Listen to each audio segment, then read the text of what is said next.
जबर खान।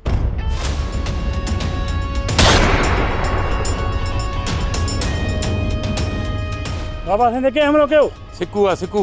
तव्हां मूंखे छॾियो, वञो न कमीणे जो पोयां, वञो।